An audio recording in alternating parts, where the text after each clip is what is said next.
programs. The federal government loves acronyms, and I'm a fan of acronyms too, but good Lord Jesus. So we're going to try to make sure that this is easy for you all to understand. So we're going to start with SBIR. So cyber, but SBIR, that is Small Business Innovation Research Program. And what that means is that's for, in terms of the program opportunity, it provides non-dilutive grants for, it provides non-dilutive grants for small businesses to help them develop and commercialize technology innovations. So non-dilutive means that it can be utilized in the totality of what you're trying to achieve in terms of developing that technology. And you can pair it with other dollars as well. Then STTR, Small Business Technology Transfer Program. Not sure why the B and the P aren't acronyms as a part of that, but we'll just work with it. But it's similar funding opportunities. Now, this is for when you as a private business or you as a college or university are partnering together to develop those same sorts of innovative technologies. So for one of the things that we did is to definitely, we hope that we have some of our members from the HBCU community, from the Hispanic Serving Colleges and Universities, AAPI colleges and universities, and tribal indigenous colleges and universities participating today, because those are opportunities for you to partner with local communities, small businesses, and other business entities to develop ideas here. And then additionally, we have the Department of Energy, which is DOE. We have FOAs, which are funding announcement opportunities. That's when they let you know, hey, there's some money available. Later, LOIs, letters of intent, that's when you let them know, yes, we're interested in applying for those dollars. And then FY fiscal year, and the fiscal year for the SBIR program is fiscal year 2023, which runs from October 1st of this year through September 30th of 2023. Fiscal years don't match up with calendar years. That's, I'm not sure who came up with that calendar idea, but that's where we are with that. And now let's go to our next slide, because in our next slide, we're going to talk about one of the key reasons why we're here and why this opportunity exists. The SBIR and STTR programs have been around for a while now, but with the current administration of President Biden, there's an additional and new focus around how do we increase opportunity and diversity and equity within these programs. There's the Justice40 Initiative, and the Justice40 Initiative is tied to the DOE, Department of Energy's equity plan. This particular program is structured around making sure that 40% of the overall benefits of climate and energy investment are directed and create the benefit for disadvantaged communities that have been marginalized, underserved, or overburdened by pollution. So that's creating those opportunities to try to access, redress, and empower communities that have been in the past shut out from these opportunities. The Department of Energy has added to this particular focus with its own roadmap to equity with 5 strategic goals that are tied in. This is something new for the Department of Energy around the goals of racial and social economic equity and supporting underserved communities. And guys, just to be pragmatic and honest, these are steps that you have to do, because it's not always a natural that good intention programs will ensure that the outcomes are available and reticent for all communities. So sometimes you have to be intentional, and that doesn't exclude anybody. That means you're making sure everybody participates, and that's important. Now, of those 5 strategic goals, goal 3, which is really important, is to increase underrepresented participants and institutions in research and development funding and other program opportunities, other support programs, with the goal of increasing minority and women-owned businesses and representation in SBIR, STTR awards that are explicitly outlined. One of the things that we've been doing over the past while at CEB is making sure that we're reaching out to all minority communities, including Arab American, Chaldean American, but then also the traditional ones, African American, Hispanic American, Native American, Indigenous, Asian American, and multiracial, to make sure that these opportunities are fully communicated and people can then partake of the opportunities. So let's go to our next slide. And I'm gonna pass it back over to Allie. So I just wanted to cover really quickly an exciting joint topic that's in this year's solicitation. This topic has a specific community-focused element. So the joint topics have a lot broader parameters for the types of technologies that they're looking for compared to many of the other topics, meaning that more types of businesses can apply for them. One of the joint topics this year has 3 subtopics that focus on community-driven approaches to decarbonization in agriculture, buildings, and industry. So essentially, they're looking for small businesses that are partnering with communities to deliver these new technologies and innovations that will really benefit the communities themselves. They're also encouraging applications for this topic from small businesses that are from disadvantaged communities themselves or have extensive partnerships in the disadvantaged communities.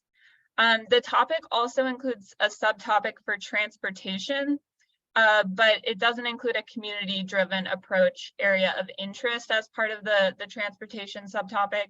But I really encourage you all to take a look at that subtopic to see if it might fit within your technology that you're working in. But that's not to say that there aren't other topics out there that may be the most applicable to your technology. We definitely encourage you to look throughout the entire topic document to see which topics fit your technology, your area of research the best, to find the topic that will most apply to you. But we wanted to highlight this community-focused joint topic just because it is more expansive in terms of the types of technologies they're looking for, as well as has that focus on making sure communities are involved in the process of developing these new technologies.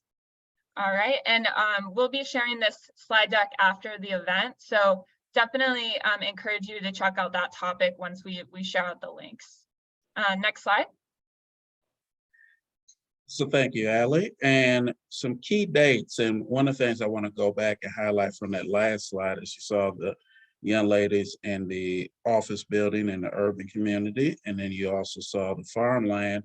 These programs are applicable across all sectors of the United States, as well as Puerto Rico and the territories. So it is open regardless of if it's something rural-based or something that is urban or suburban or exurb-based. So don't think that it's because of your region of the country, you would be excluded.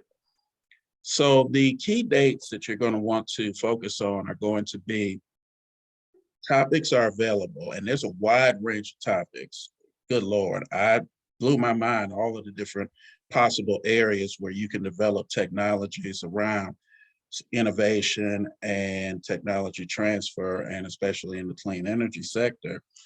Those came out for November, on November 7th. So it's out there, please access it and go through the full list of opportunities to find where you fit, and you may fit in multiple places.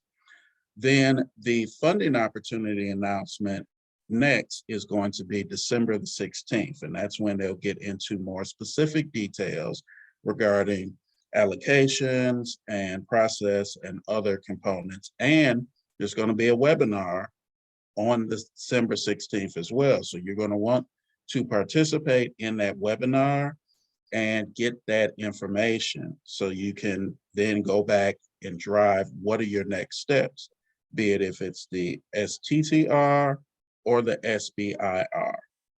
Then on January 3rd, 2023, by 5 p.m. Eastern Standard Time, your letter of intent is due. Now, your letter of intent is not an overly complicated thing that you have to develop. It's stating that you're interested in applying and giving some additional background of what you want to do and how you're going to apply. But that's due on the 3rd. And then your full application, all of the details and components that go with your full application are due November 21st, 2023 by 11:35 p.m. Eastern Time. So interesting time, it's not midnight, but it's 11:35. So if 11:36, you're too late. 11:34, you're right on time. So those are your key dates. So please put them in your calendar, put them in your, if you still got a Palm Pilot or a BlackBerry, praying for you. If you're on an iPhone or Google Android, you're caught up with modern times, but put it in your calendar and make sure you meet these dates so you can take advantage of this opportunity. Let's go to our next slide. So Allie, jump back to you. All right, so the first thing that we highly recommend is making sure that you're registered with these 3 websites, SAM, grants.gov, and PAMS. It can take a few weeks to get registered, and you need to be registered on these websites by the time you submit your full application. So we highly recommend you get started on that. Even if you're not sure you're going to submit an application, it's good to just go ahead and get started. And then once you have it out of the way, you'll be able to apply for these types of grants in the future. So, just go ahead and start that process and make sure that you don't run into any barriers or issues in the meantime.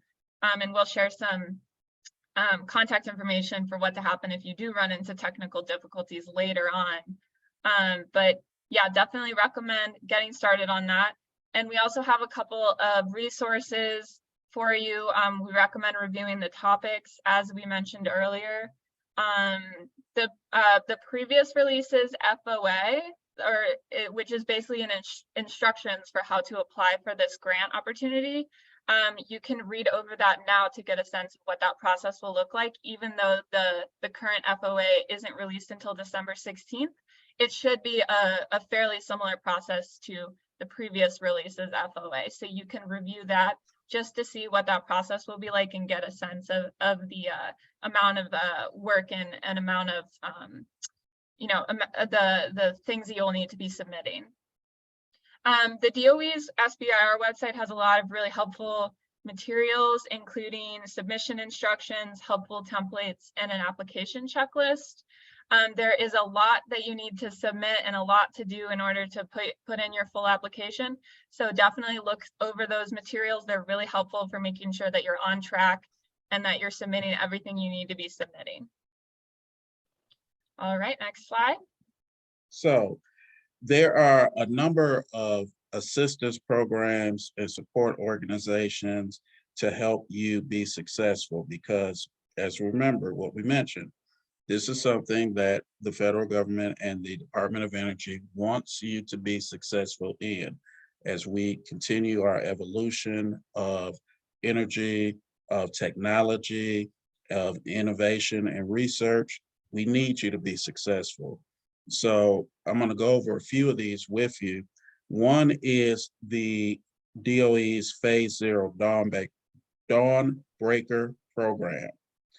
This is a program that's really geared towards helping you as first-time applicants really build that understanding and capacity to get off the ground and be successful in not only the application, but then if you are awarded, then the necessary implementation and process steps and reporting and other things. It's really structured to help those new applicants, and we really want new applicants to participate. And this program is tied to that. Then next is the AMC American Made Challenge network matching tools. Now, if you're old like me, you might think AMC is American Motor Corporation. No, it's not. Or you may think it's the movie theater. No, it's not.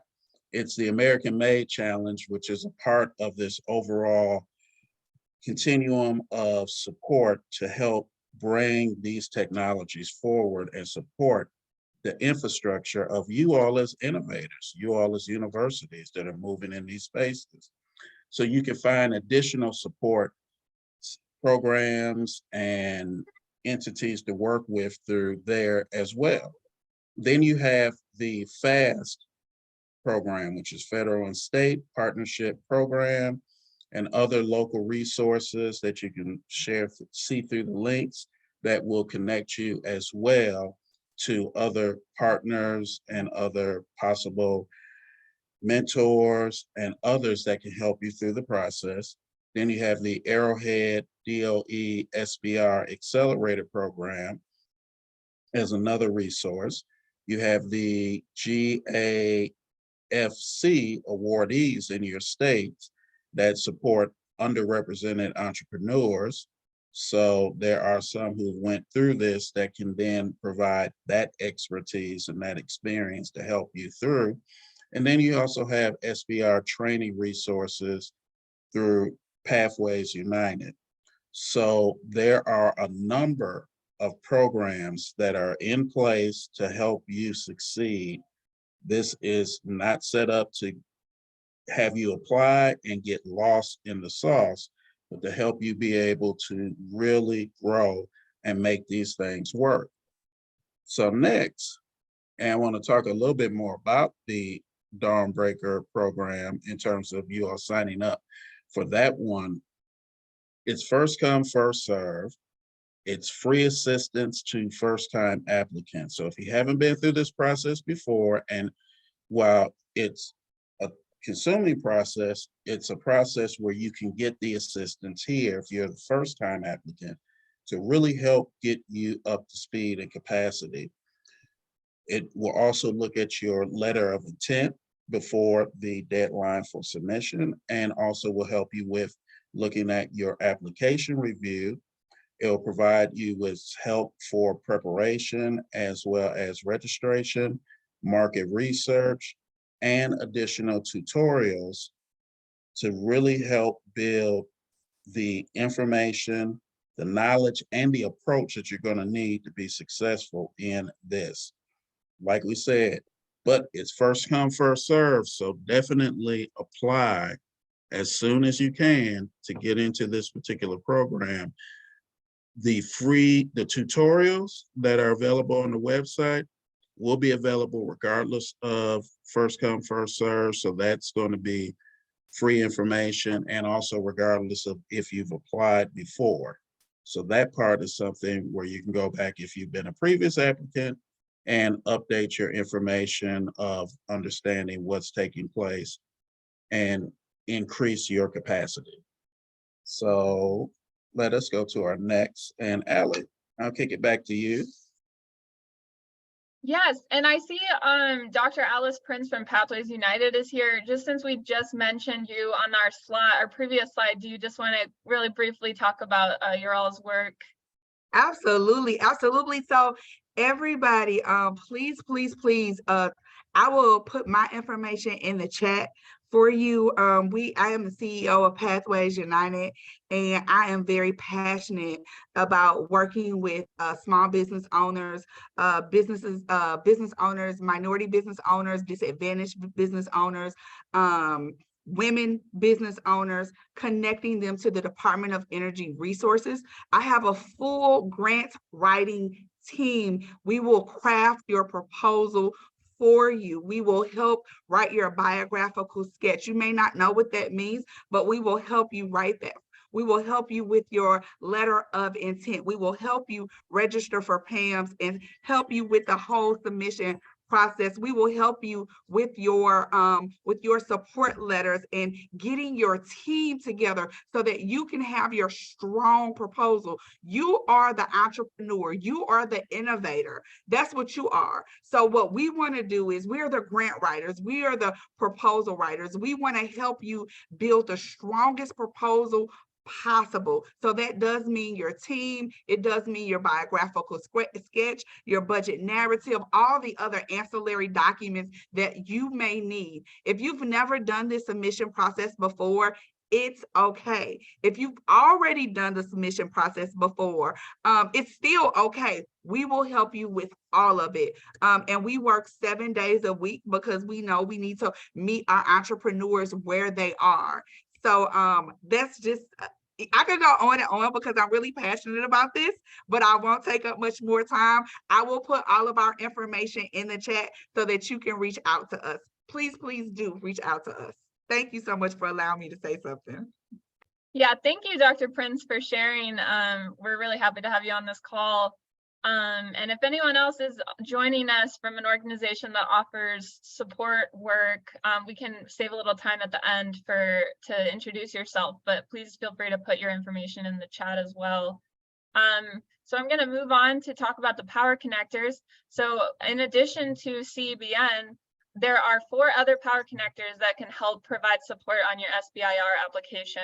The Arrowhead Center, which we mentioned, has an SBIR accelerator. I definitely recommend reaching out to them, especially if you live in or near New Mexico. They have a lot of services that will be available for you. Entrepreneur Futures Network, ADL Ventures, and the University of Arizona Center for Innovation. All of these groups are going to be hosting events and providing support for applicants as they prepare to submit their final application. So feel free to reach out to any of the contacts listed and find out more about what kind of support they're offering. We can go to the next slide. And I mentioned this earlier, if you run into any technical difficulties or issues submitting your application, there are contacts you can reach out to. So we include a couple of them on this slide, grants.gov, PAMS, and other questions in general about the SBIR application process. If you do run into any technical issues, submit those as early as you can. Take screenshots of the issue that you're running into and document what's going on. You can contact the program officers and connectors for guidance. And we also recommend teeing up letters of support from partners. That can be a good way to give your application a boost. All right, let's go to the next slide. So we highlighted one of the upcoming events from the University of Arizona Center for Innovation on November 29th. So that's next week. They're having an event on finding the right topics. Very important because there are a lot of topics. So it can be hard to look through that topic document and find the right one for you. So this event will be helpful for navigating that topic document. The University of Arizona Center for Innovation is having a ton of events over the next few weeks until the application deadline. So I definitely recommend checking out the events that they're holding. Some of them are more general business development, so maybe really good for people to attend to work on their their business side of things. We have a full schedule of SBIR events and resources available, and we will be sharing those links with you. But we recommend just checking that out and seeing what events are coming up that might be able to help you with your application, and checking out more resources as well. So we have a few more other opportunities for funding that we just wanted to briefly mention. So there's the Hydropower Funding Opportunity Announcement. This is completely different than SBIR, a different FOA, but it does have a community element to it because they are looking for emerging research institutions, specifically those that are supporting disadvantaged communities or underrepresented groups, such as HBCUs or MSIs, which stands for Historically Black Colleges or Universities, or Minority Serving Institutions. And so emerging research institutions can apply for up to $200,000 in funding in regards to some hydropower research and development. So if you know of any, if you yourself are a researcher or you know of any universities or colleges that would be really great for this, feel free to share the news about that, because we really want to make sure that all sorts of research groups and institutions are getting included in these opportunities. And that's really part of the reason they're having this emerging research institution subtopic as part of this funding opportunity announcement. They also are looking for innovations in hydropower R&D projects in pumped storage hydropower and retrofits for non-powered dams. So if that is your technology area of expertise, check out this funding opportunity announcement for more info. There is a concept paper due next week on December 1st. So I know that's coming up really quick. So it's much briefer than the full application, but you should definitely take a look at it if you're interested, since it is coming up next week. Okay, next slide. All right. So lastly, we're going to talk about the Community Clean Energy Coalition Prize. And this is another prize in a different area, but it's tied towards building up community capacity to focus on energy inequalities and opportunities in disadvantaged communities. So this is where your grassroots organizations, your social justice, your environmental justice organizations can really tie in and work together on projects that can help improve and address these energy inequalities and challenges that we've had in underserved and disadvantaged communities. This particular program has up to $195,000 for coalitions to receive if they're able to make it in through the process.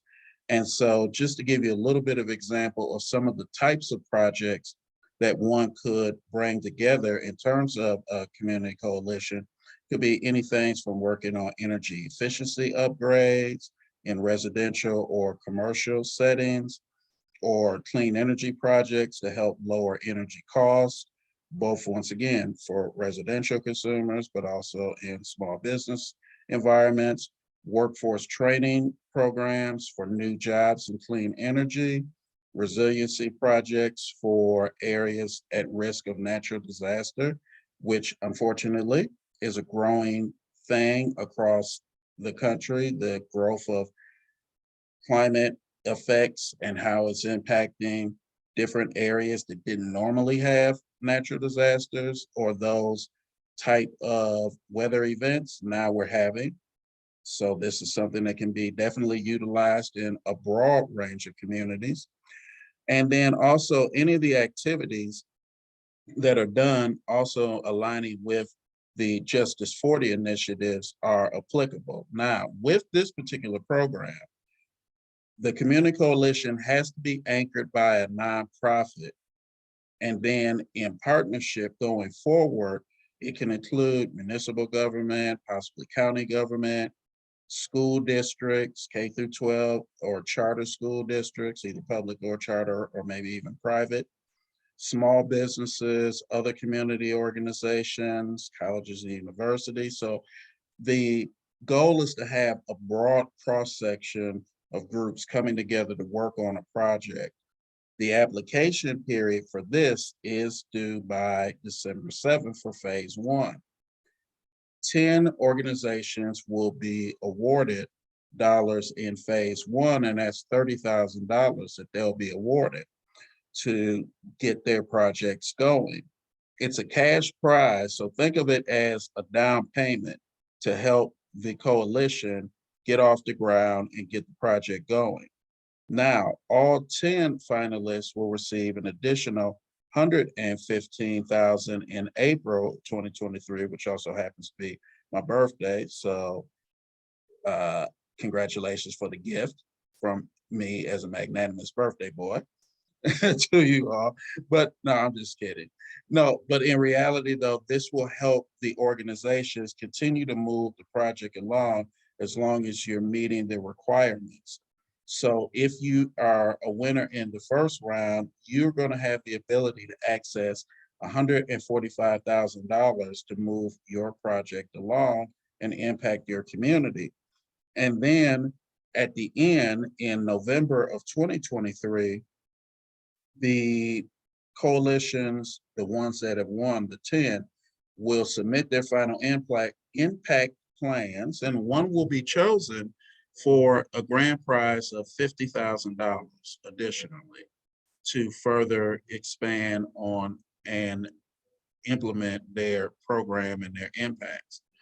So the application process is not a complicated application process. So it's not like the SBIR or STTR where there's a lot more detail. This one is a little bit more straightforward. The main components for application include a 90-second video to discuss the project, a 2,000-word narrative that defines your community coalition, the community and the energy issue or opportunity that you're looking to address. And we do have links to application materials and resources so you can see templates to help you with crafting that 2,000-word narrative. Then also letters of commitment or support from coalition partners and relevant stakeholders. So if you've got 5 partners and you're the lead, you want letters from your 5 partners. If you have other stakeholders that you're going to work with who aren't going to be partners, then you want letters of support from them. Then a summary slide and a cover page. So just one summary slide with bullet points and then a cover page, and that's it. That's all you have to do is to put together to apply for this program. It's not onerous, but it's definitely something that can be impactful and can help improve and change things in a myriad of communities. We're trying to move the needle forward, and these are activities that can. So please, if you're not directly going to apply, please share this though with other organizations and groups in your particular communities, because this can be of value to those organizations to further support where we're going and how we're going to improve our energy sources, the impact on our climate, and building up diverse, disadvantaged, and underserved communities.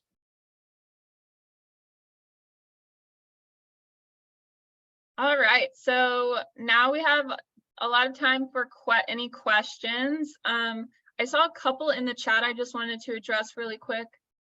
Someone asked who conducts the FOA webinar. That will be put on by the Department of Energy. So we can post the link to where, I don't think the link to register for the FOA webinar is up yet, but it will be on the timeline page on the DOE's SBIR website, and we can post that link for you. But that FOA webinar will be hosted by the DOE, and they will be going over the funding opportunity announcement during that webinar. Someone also asked, what is PAMS? So PAMS is one of the websites that you will need to get registered with. It stands for Portfolio Analysis and Management System. If you just Google PAMS, it should pop up as one of the first options. And so that will be a website that you need to register your business under in order to apply for the prize. Were there any questions I missed in the chat? I do see one that just popped up, which is for community coalition opportunity. What does anchoring entail? The nonprofit is the applicant and has applicant responsibilities if awarded. So think of it in this kind of context. If you're on a football team, the applicant is the quarterback or the coach, and then the rest of the coalition members are the rest of the offensive members of the team. So the offensive line, the wide receivers, the tight end, the running back, but the quarterback is the lead. So the nonprofit is the lead. That's who everybody's going to rally around and then work with as a part of the coalition. Yeah, and I will also add the nonprofit should be the organization that is applying for the prize the website. So they'll be the ones that also will receive the funds. So if you're working with a nonprofit and you're a business and you apply for that prize, you would probably want to work out ahead of time an agreement on how are the funds going to be dispersed if we win this prize. So they would be the applying group and the group that would also get the funds if you were to win.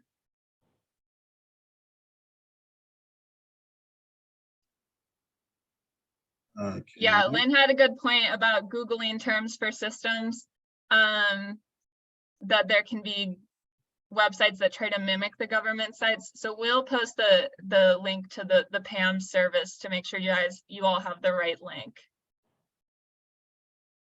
Yeah, anybody with spam or PAMs or Pam and Sam or Sam and green eggs and ham, anything like that, that's fake. Don't go there. Just go to Pam's with no apostrophe.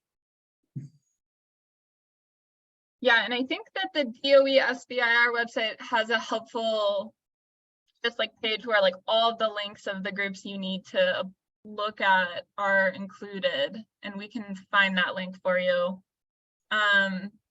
Someone asked, could we partner with you guys for the community related SBIR topics?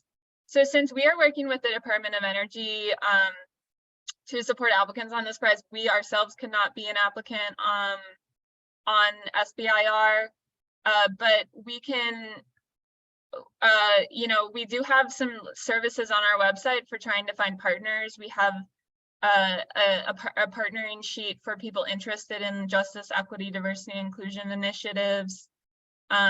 We also encourage you to look within your own community for partners, because that is one of the reasons that they have that joint topic and those subtopics is they want to see the business engagement on a community level with people that are in your community. So definitely recommend that. Let me find that link about. Also, if I can add to that, Allie, we are doing roadshow presentations. So if your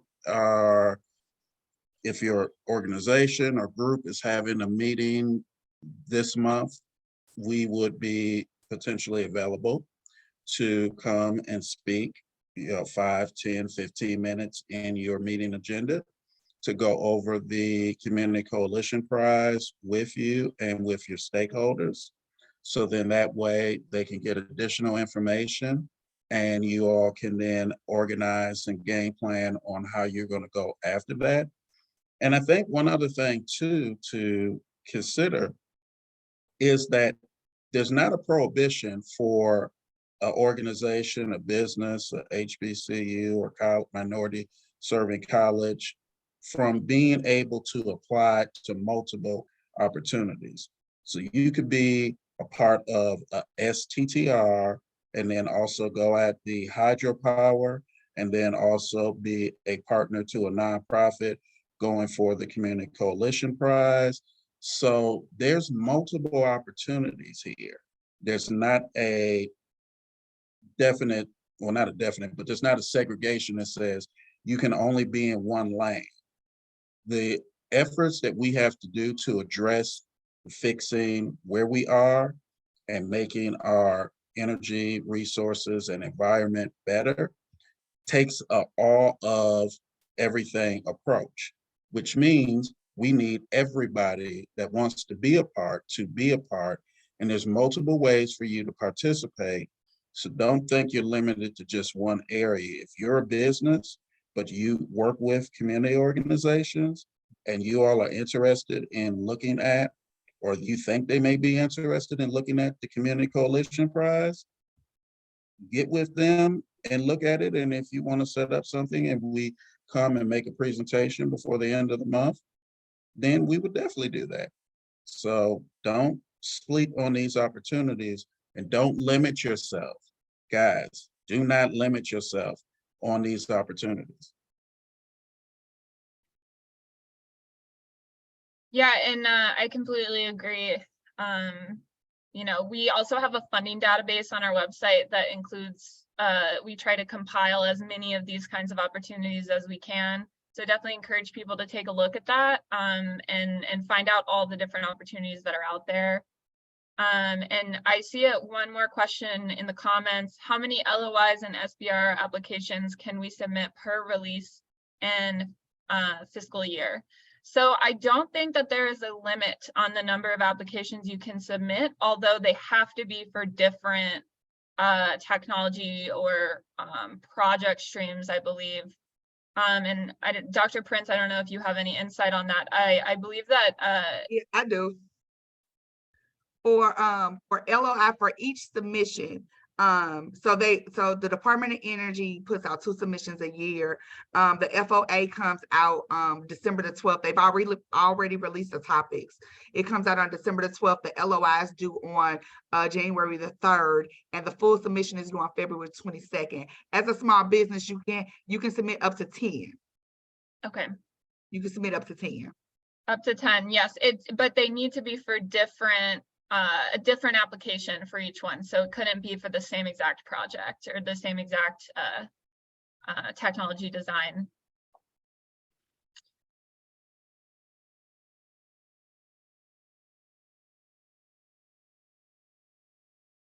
All right. If anyone else has any questions, feel free to unmute yourself or put it in the chat. Or if anyone here knows of any additional resources they want to share. I see Erica, you have turned your camera on. Good to see you. If I talk, it's gonna echo. One moment. I'm going to turn it off. Thank you, but Achim, you asked me to Yeah, talk. there you go. Thank you. Hi, sorry, we're 3 computers in one room, so I apologize for that. We are already SBIR grant recipients, phase 1 for for our solar carport on wheels with integrated EV charger. We have been having a hard time really reaching out to disadvantaged communities to try and partner with folks across the nation to promote and, test and validate and use our rack on wheels. There's been a lot of interest individually, but we're having a hard time even identifying these communities. And when we have identified them and sat down with them, I feel like we're not getting anywhere. I'm wondering, do you have any resources? Is there a list of people that are looking for, renewable energy solutions? I think that's probably not just helpful for me, but for other people who are listening. Thank you.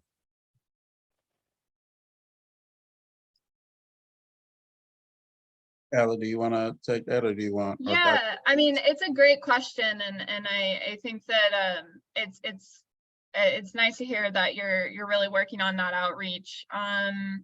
I don't know of any specific list. I mean, we sort of have started our teaming forum as a way to try to encourage that sort of exchange and that sort of outreach and engagement.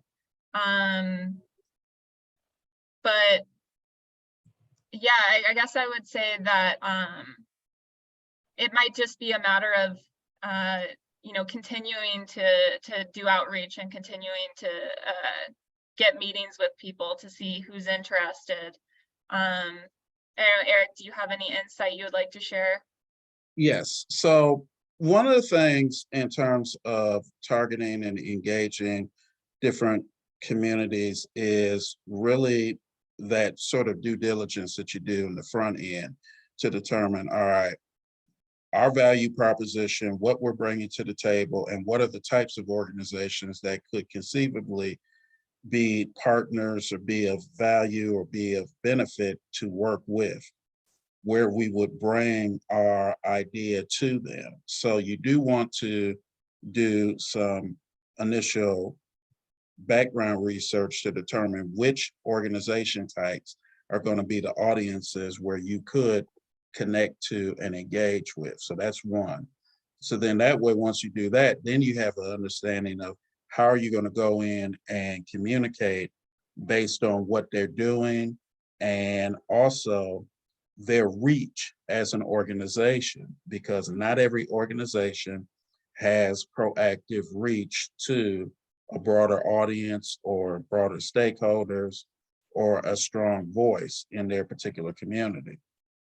So those are some preliminary steps that you want to do up front. Then when you get into meetings and conversations, it kind of will next be, all right, how do we work together? How is this something that I could take back to our constituents and say we should participate, or individual constituents should participate and be, however you have it set up, if you need them to be testers or whatever the structure is for participation, how easy is it to participate? What are the steps to participate? And can they explain it when you're not there? It's always critical. If you're coming and bringing it, but they can't explain it when you're not there, I take a little bit of a Joe Manchin approach to that, as he always says, if I can't explain it to my folks in West Virginia when I'm not here in DC, then it doesn't make a lot of sense. That actually is kind of good conversation lesson for when we're communicating these topics.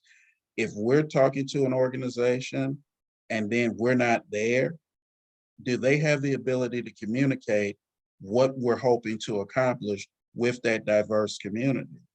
If we don't think we're getting there, then we have to continue to revise our messaging and how we're distilling information.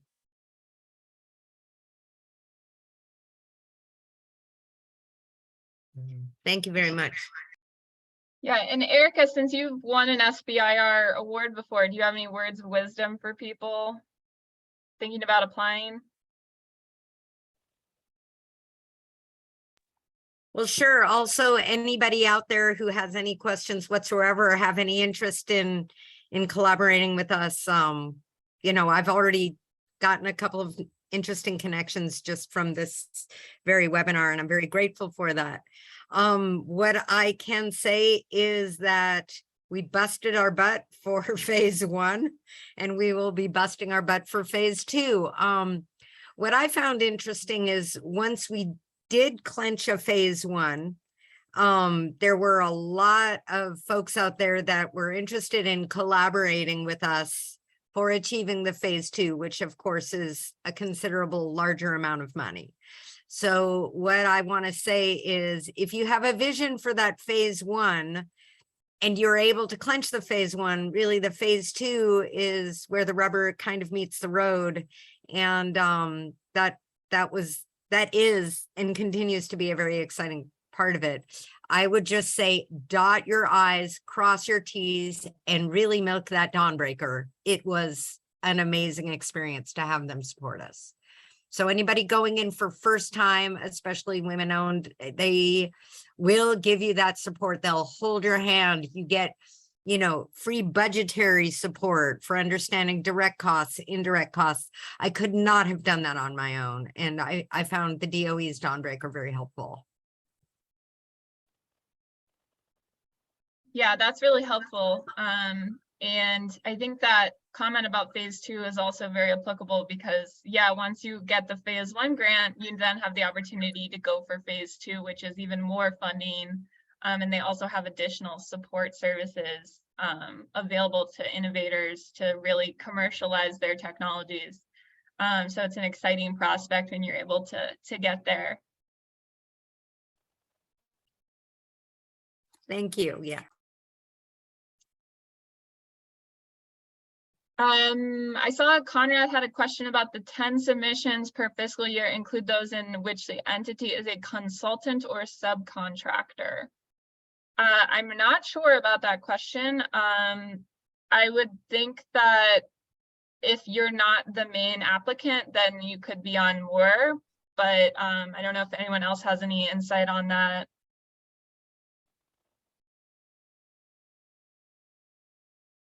That might be worth reaching out to the DOE staff to check.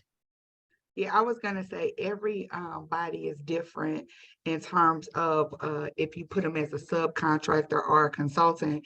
And literally when you are awarded, I've been awarded 2 SBIR grants each year in a row. And what will happen is once you get your award, your contract manager will go over your budget with you very thoroughly. And sometimes you may have to move somebody that you originally thought was going to be a subcontractor to a consultant and vice versa. So they will walk through that piece with you once you're awarded if your budget does not truly align with it. But I would do what Allie said, dude. DOE is amazing with answering those types of questions. They have the SBIR email address, and they answer that email address and will call you, or, answer your questions and do their very best to assist you.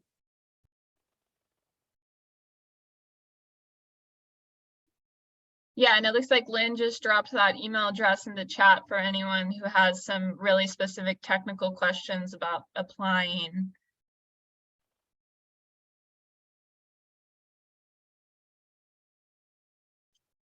All right, looks like we're coming up at 4 p.m. Does anyone else have any questions or thoughts, or know of any other resources that we should all be aware of?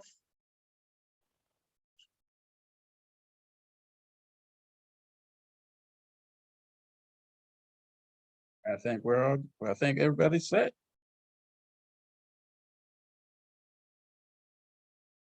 Yeah, Annabelle just posted in the chat also that the water and solar topics specifically, they also have email addresses specific to their topics. So you can reach out to those offices with your specific question on those topics. Every topic will have a topic manager listed for that topic. So if you do have questions about the topic, you can reach out to that person.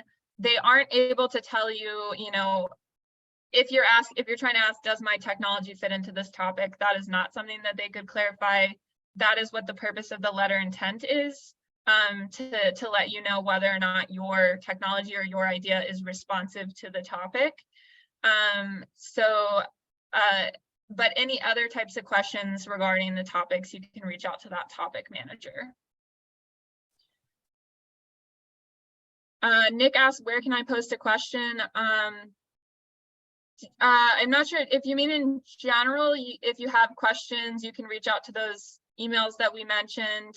Oh, I see you said, is there a resource which outlines the amount of ownership required in order to be considered minority owned? I'm not sure on that. So the SBA has that sort of information regarding, I think it's the 8A program, but we can get some more specifics and get that out as a part of our follow-up with respect to the definitions. And those are generally then the definitions that are used at different state levels, as well as in the private sector, regarding what the ownership content and the quality of the ownership content. Because to be a minority owned company, there has to be certain levers. Yep, there you go. So that's one resource, and then some others. Yeah. Thank you, Annabelle. Yeah, that's a great link. And I think it answers someone's question earlier of if you are looking at whether or not you're a minority owned company. This lists sort of some definitions for what a minority group member is in terms of the SBA.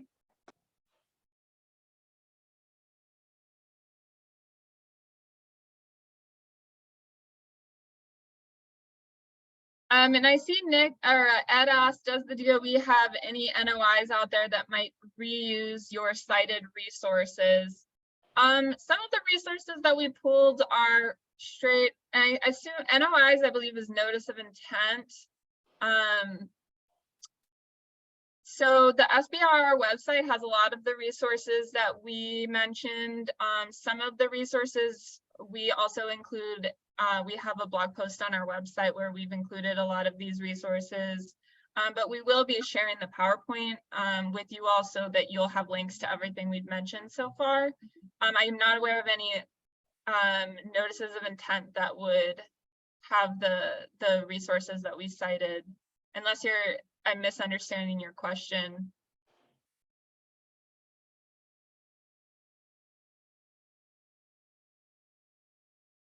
All right, we're right at 3:58, so thanks everyone for joining us. And you can follow up, ask us if we have our email right there on the audience Q&A slide. If you have any other questions, feel free to send it to us. We'll try to include things in the follow-up email as well regarding some of the questions you all asked. And again, we'll be sending the slide out, so hopefully that'll be helpful to you all as you consider applying for SBIR. All right, thank you all. Thanks, everyone. Thanks.